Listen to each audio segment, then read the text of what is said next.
Yan, dapat ah, tumatagal tapos itong ingatan nyo.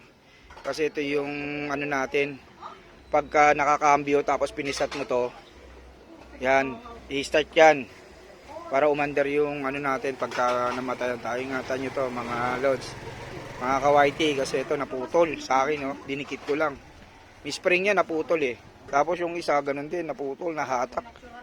Yan, nahatak siya nung inayos ko to kasi di ko pa alam eh.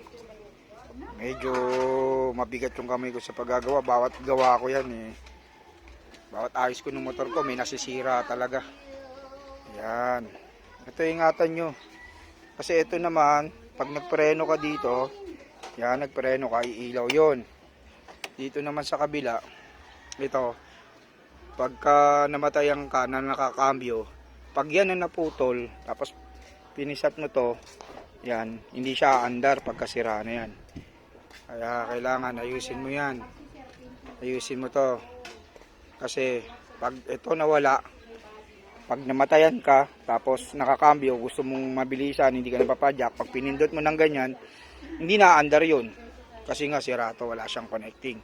Kaya kailangan ayusin nyo to, alagaan nyo to. Sayang din to. Yan. Sa akin, pag pinindot mo yan, yan, aandar yan. Kahit nakakambyo yan, pag pina-start mo. Pero pag naputol yan, di na-andar yan. Yun lang mga kawaiti. Savior, pangalan pala nung ating YTX.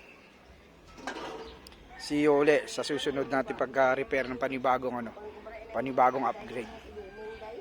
God bless sa inyo lahat.